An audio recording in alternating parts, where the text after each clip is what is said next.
Green chemistry gurus and guides. I'll leave it to Richard.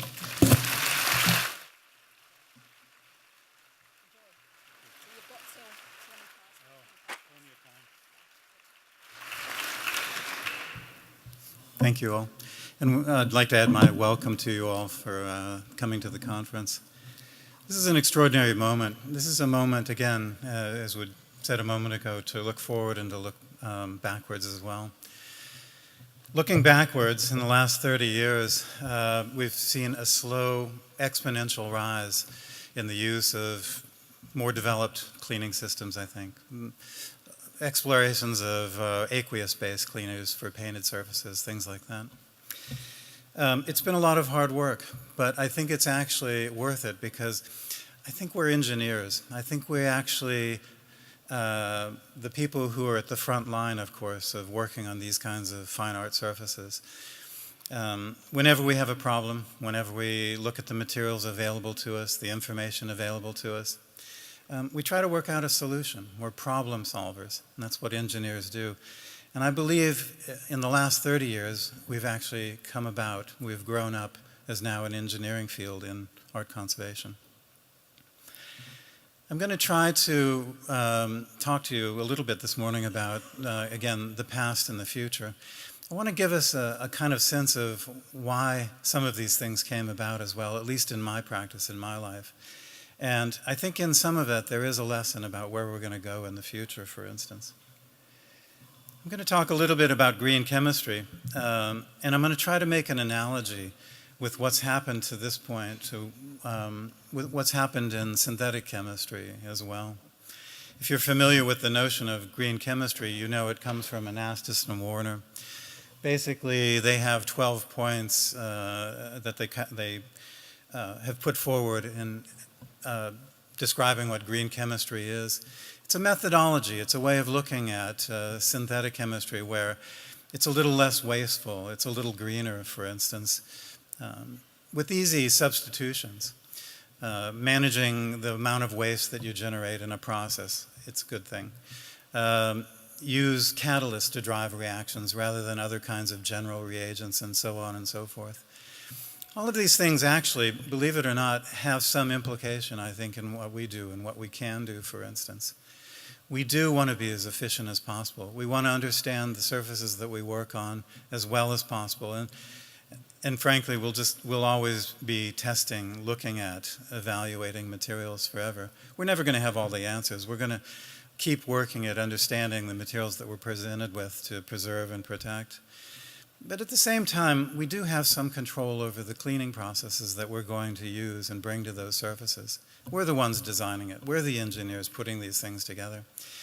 And I think some of these basic principles can actually, by analogy, guide us as well, for instance. We're all interested, because we're such a hands-on profession, we're all very much interested in using materials that are less toxic, that are a little more efficient, a little safer to use for the surfaces we're working on and for ourselves as well. And I think those are good things, noble things, and things that will, again, help guide our decisions about what we use and the research that we do on these things. We use gels. In fact, the word gel, I think, has actually become kind of a general descriptor of all of these new cleaning systems, the new way of looking at cleaning that's developed in the last 30 years. It's a term that is an umbrella term. It embraces a lot of things. But I think the idea of gels, first and foremost, was originally just simply to control the application of materials on a surface. Buy us a little more time. Hold a material on a surface. Give us a little more time for the reagents we were familiar with, solvents and things like that, to do a little work on a surface. In fact, I know that's where I began, for instance. Years and years ago, essentially, when I started this in the middle 1980s, I wasn't really thinking of gels doing much more than being that passive sort of delivery system for materials. One of the very first paintings I ever worked on was a Picasso, this one that I'm showing you here. And it was one that we struggled with in terms of treating, removing glue residues from the surface. My background was in biochemistry, so it was a natural thing for me to look at this painting and basically say, well, I think there's another way to take this glue off the surface. We had tried the water and hot water and a lot of compresses and different methods. Remember, this was 30 years ago. But I did realize, of course, that it probably would be a little easier to break up this glue and take it away and take it off by using an enzyme. I was out of my biochemistry sort of past before I got into the field. In this case, the gel material that I used was a simple methylcellulose. Again, a simple carrier to hold something on a surface, to deliver a cleaning system. You're going to hear papers throughout this conference of people who are using gels in that way, and of course, that's a wonderful way at first blush to begin to develop these materials. Think about them, when you would use them, when you wouldn't. Not every cleaning problem requires a gel. We have to stand back and basically evaluate situation by situation, but that's why we're engineers. We're going to work those problems out, case by case. And there are going to be times when we do use these materials, for instance. One of the other things that happened early on, though, when I presented this treatment at an AIC meeting was that people were shocked that I actually talked about the materials. It's hard to imagine now, 30 years later, but people came up to me after my talk at the conference and they basically said, but you gave the recipe. You told them how you did it. I mean, you can't do that. You can't just tell people what you do. This was a moment of demystification of conservation. And again, that's what engineering is about.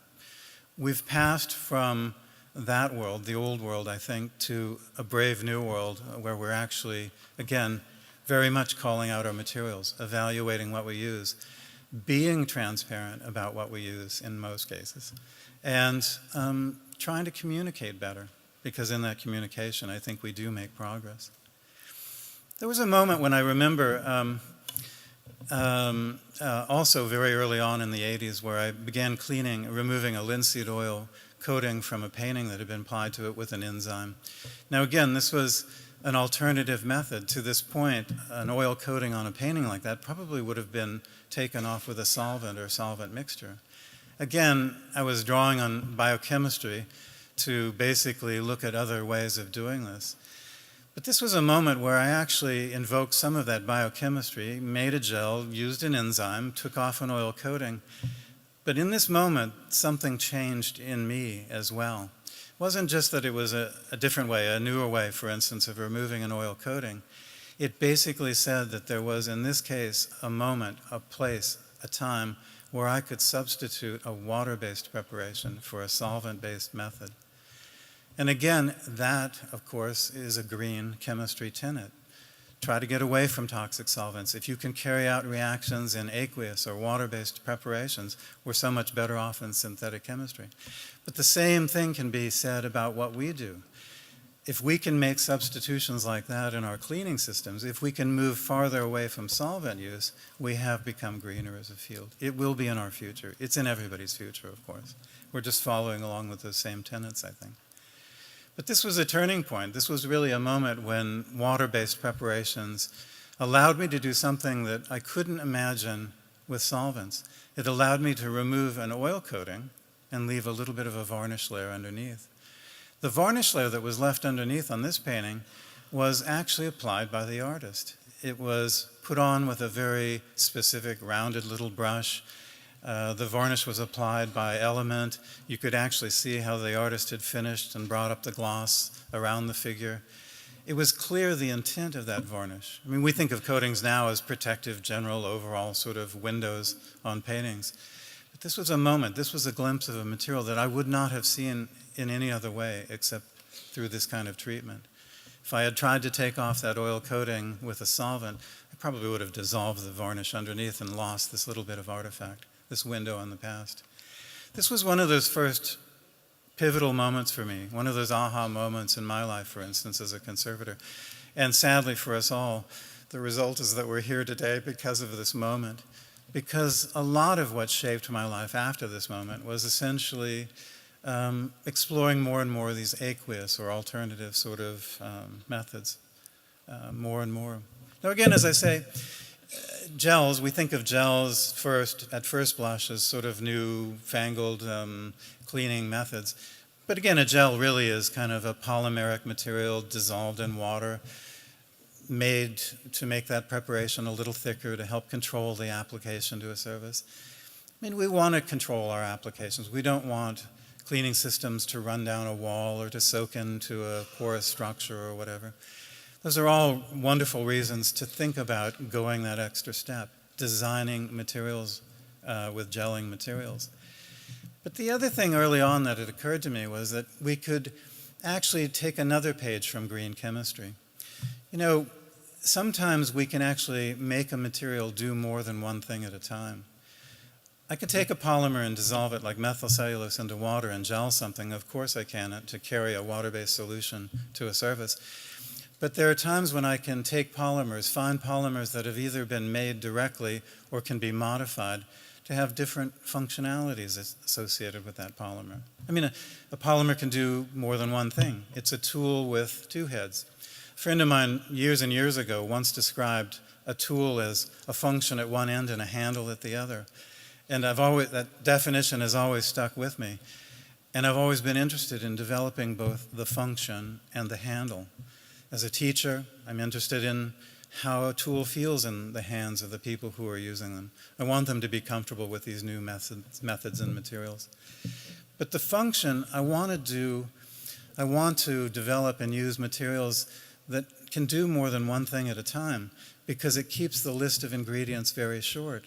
Again, that's a green strategy.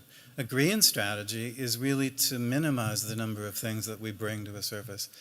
It's fewer materials that we have to worry about clearing in the end. It's a little more elegant in some ways.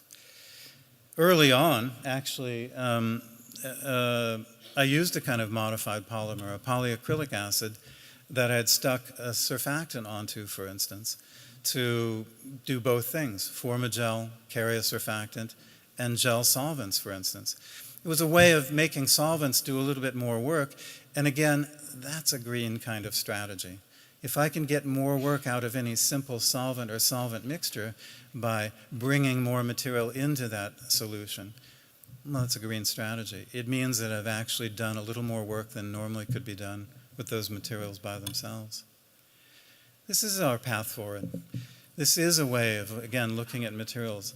I am an engineer. I want to actually put materials together that can do as much work as possible and that feel comfortable in my hand, do the job that I need them to do, and won't cause any kind of harm or damage or long-term effect, for instance, on these very precious surfaces.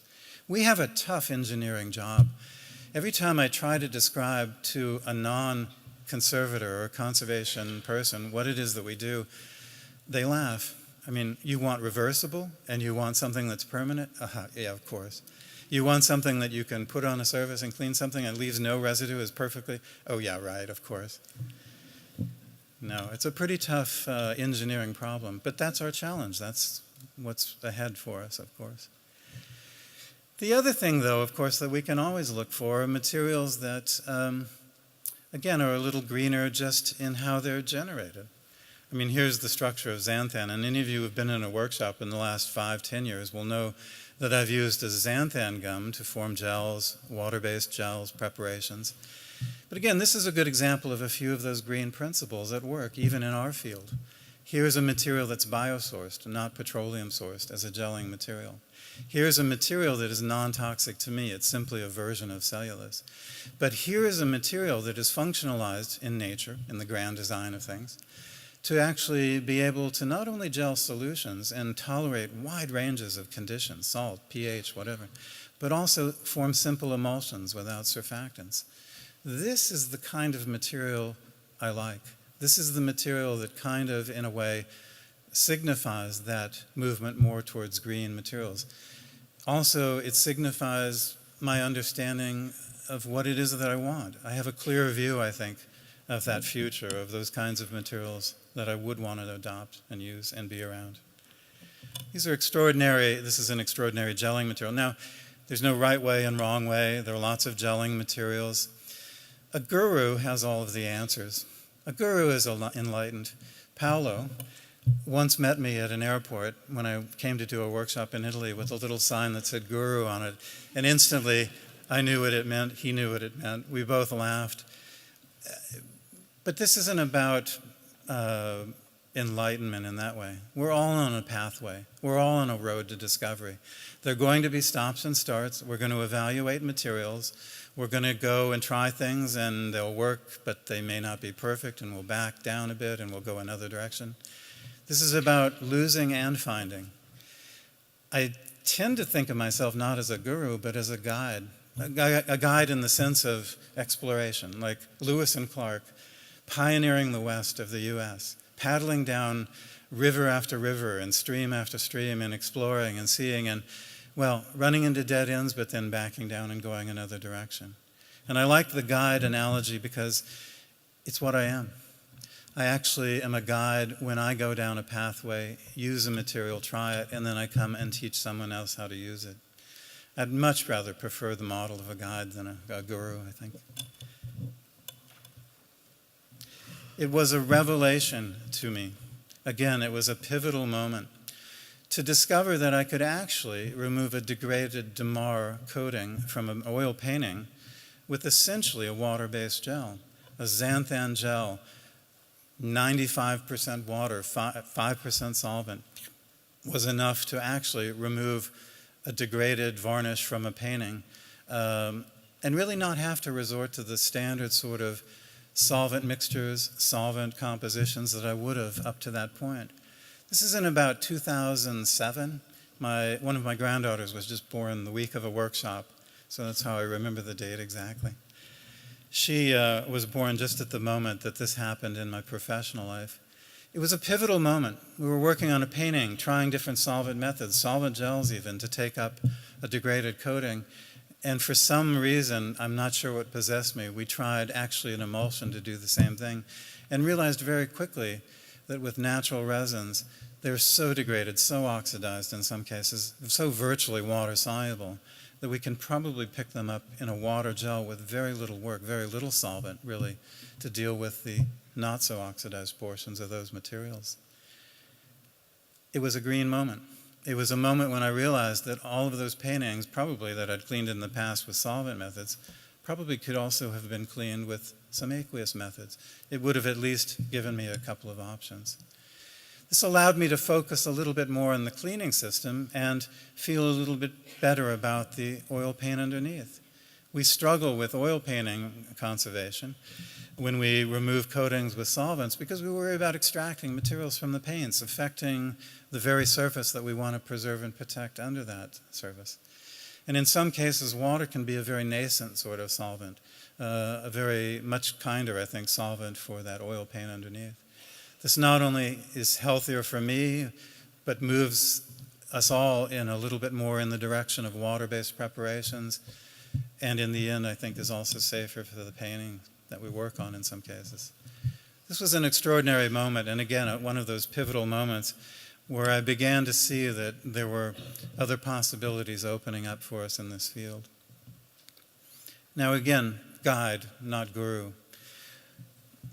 It sounds like this just simply happened one day in a workshop, but there was a lot of trial and error before that. There were a lot of streams that I paddled down that were dead ends, for instance, before I found a Northwest Passage.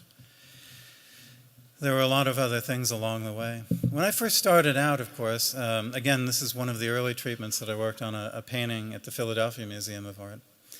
I would have used solvent methods to remove degraded coatings. I was raised in an ocean of solvents. I was trained in an ocean of solvents. That was the method of choice for problem solving in terms of cleaning paintings.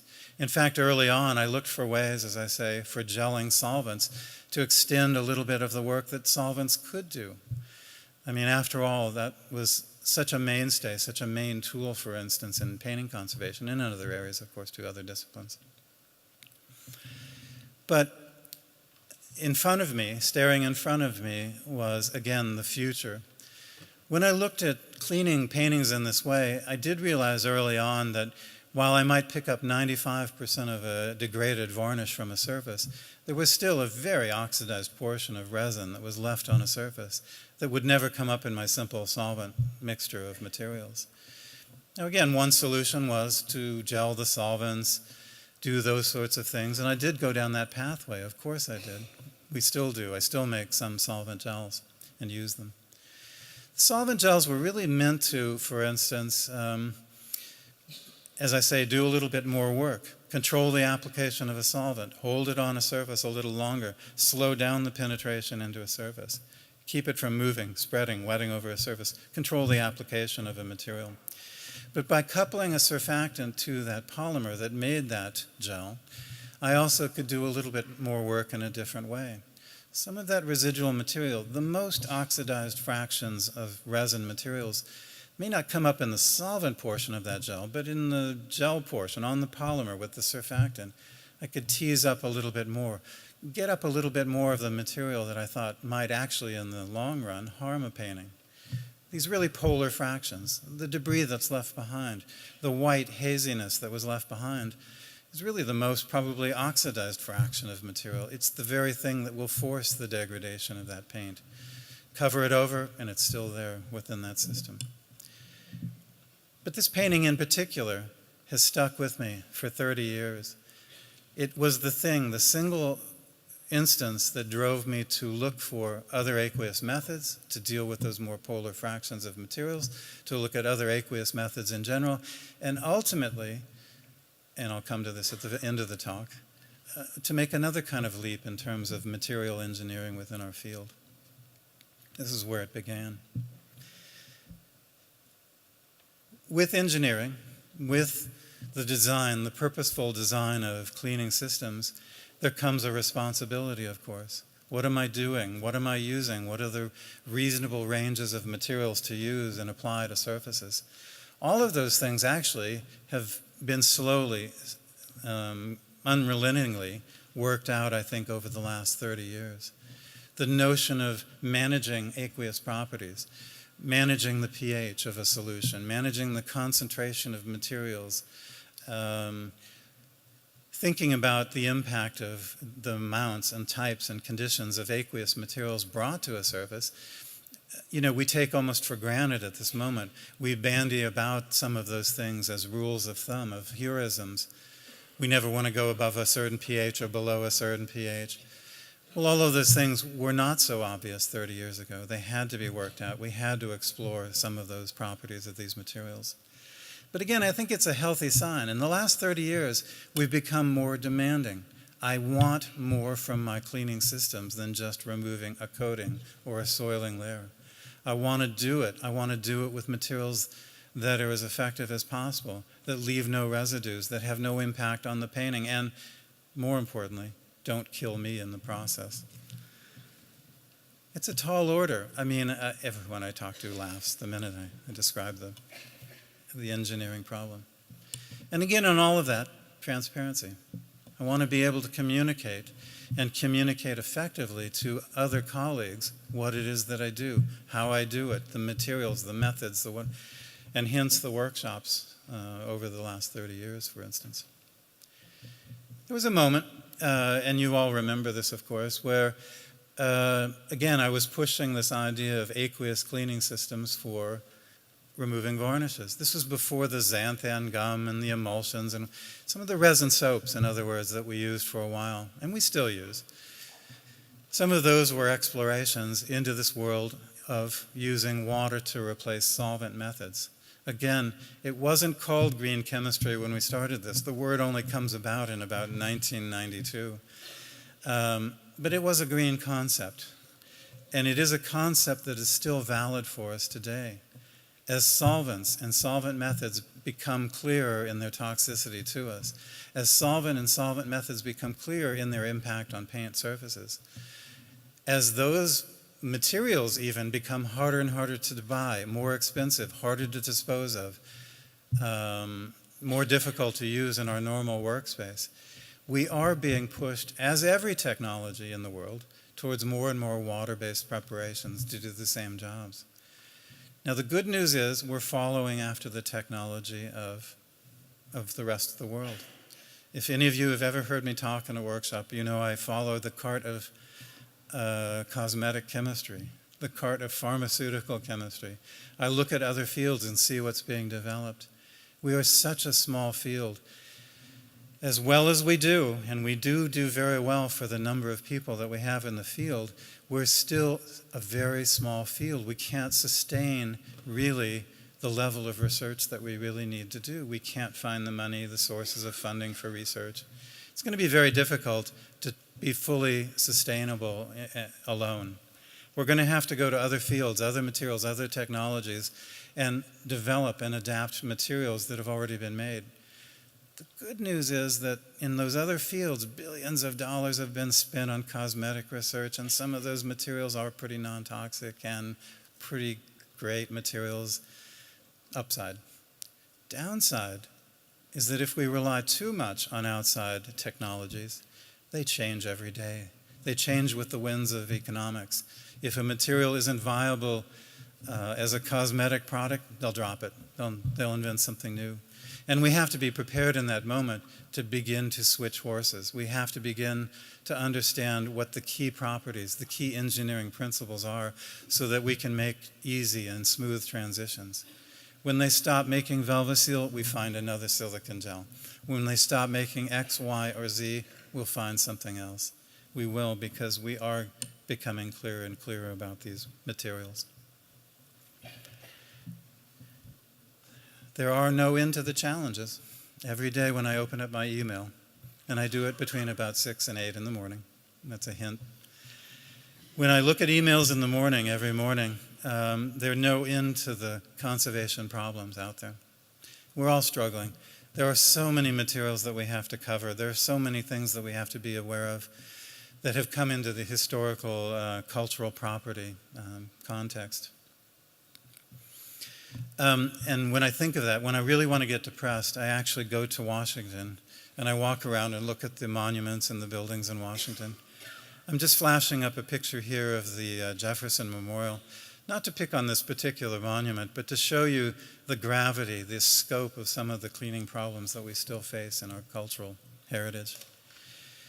All of the buildings, all of the monuments in Washington have long since been washed with soap solutions to clean the exteriors. Why not?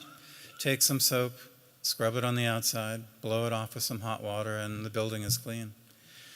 But the problem is that the soaps that were used for generations now on these facades has accumulated in the surface of these stone monuments, marble, sandstone, things like that. And because they've accumulated into the surface, they're very biodegradable materials. Wonderful thing, green material, green thing. Put it down the drain and it degrades.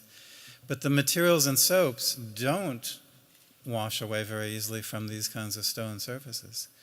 They're the worst possible choice because they biodegrade in place. They are absorbed strongly onto these stone or monument surfaces, and they biodegrade in place as they break down. And the result is you see the development of these kinds of biofilms.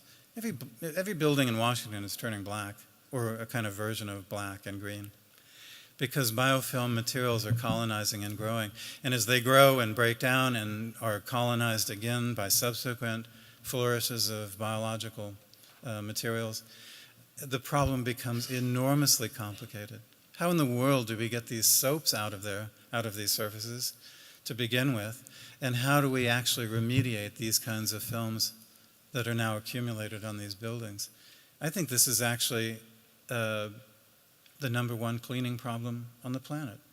Cultural heritage, the exterior of buildings, the sheer volume and square footage that we face in doing this is amazing. But again, it brings back this idea of where are we going? Why are we doing this? I want biodegradable materials. My God, I wouldn't want to use in the environment on a building anything that couldn't be washed off and put down the drain. I want that. But I want to make reasonable choices. I want to look at and test and explore materials that aren't so strongly absorbed onto these surfaces, that don't set up problems later on, for instance. I have a peculiar shopping list of materials and conditions. I want to develop tools that work well on the buildings and feel good in my hand and can go down the drain and are green materials. It's going to be that we're going to have to adopt a few engineering materials and methods. For instance, if I wanted to know the biodegradability of a material, I could certainly go to the EPA, as long as it will exist in our near future, in the US, I could go to the EPA, and there's actually freeware, software that would allow me that allows me to introduce a chemical structure, a material, and evaluate the biodegradation likelihood of that material. I mean, that's a number we can get hold of, we can look at, we can all understand. If I wanted to wash that building, I would look for a material that had a certain biowin number, it's called, or a certain ability to degrade. If I were to wash any outdoor monument, put anything into the environment, use anything, I would probably want something that has the highest biodegradation number on that kind of scale, in that kind of system that I could find. Exterior cleaning materials, we might also look at, for instance, another engineering number for materials in the environment, something like the log KW or KOW. That number really describes how strongly materials are absorbed onto mineral surfaces. And that's a number we could use. I want to shop for or look for materials that actually aren't so strongly absorbed onto marble and sandstone and the building materials that's in the built environment, for instance, that are in the built environment. I want to marry those two ideas together. I'm an engineer the minute I start to tailor solutions. I start to look at the numbers and say, this is the class of material I'm interested in. These are the properties that I need. And then it doesn't matter if things change. It doesn't matter if a material comes or goes. I know in my core engineering heart that I need certain properties, and if I can find those again in the next material, whatever the trade name is, I'll be okay. It's good that we make our own materials. It's good that we put together our own things. It's good that we keep the list of ingredients short, because I think we have to be in control of our own technology. That's what makes us different from any other engineering field in the world. We are not only the designers, but in most cases we're the hands-on users of those tools as well. These are just the numbers, the BioN and KOW numbers.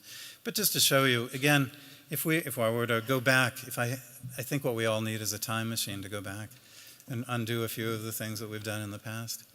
But if I had a time machine, I would go back and start to rethink this idea of what it means to preserve or wash or protect the exterior of a building. Now again, all in all of that, a tool is a function at one end and a handle at the other. I'm a teacher, and all I ever want to be remembered as is a teacher, nothing else.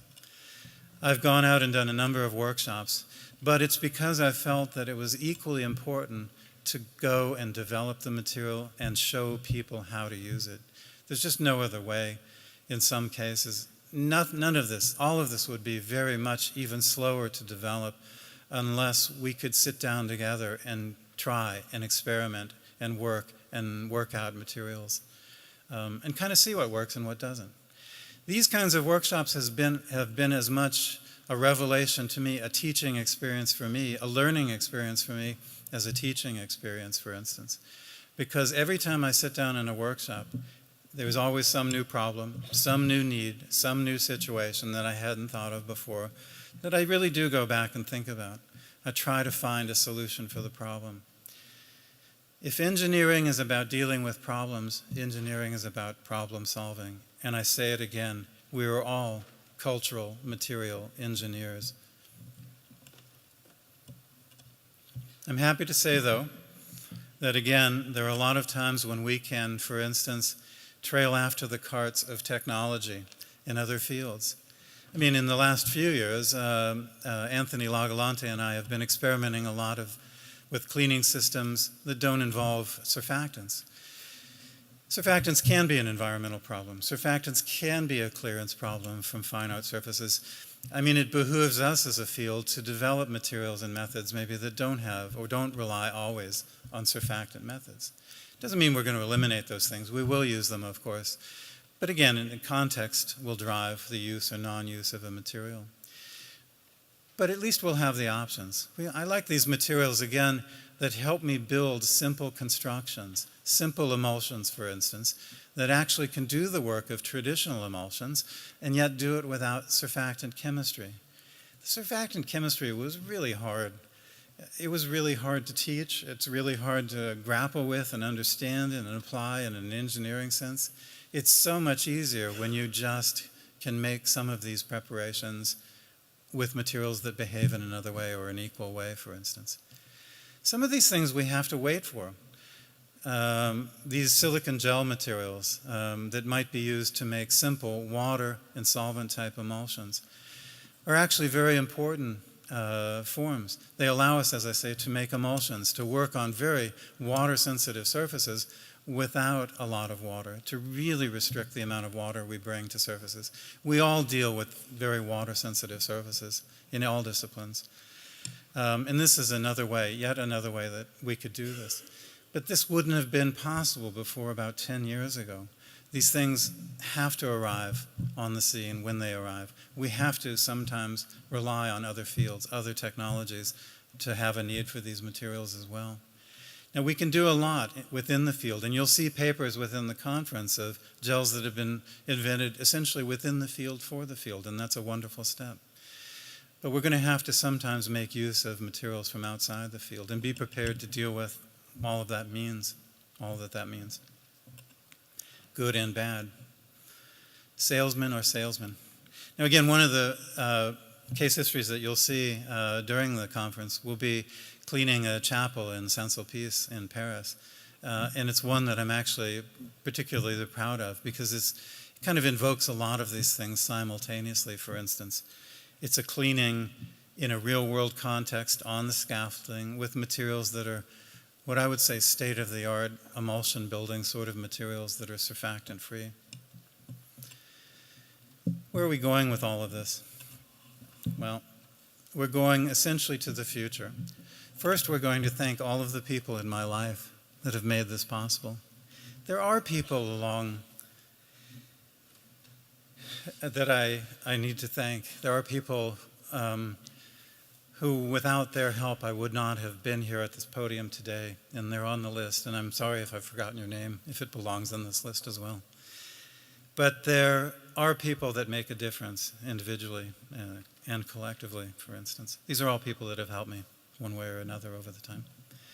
Where are we going with all of this? Well, we're going to the future. We're going to a world that is more complicated, that demands more of us, but if we're clever about making use of resources within and without the field, I think we'll make steady progress. Thank you very much.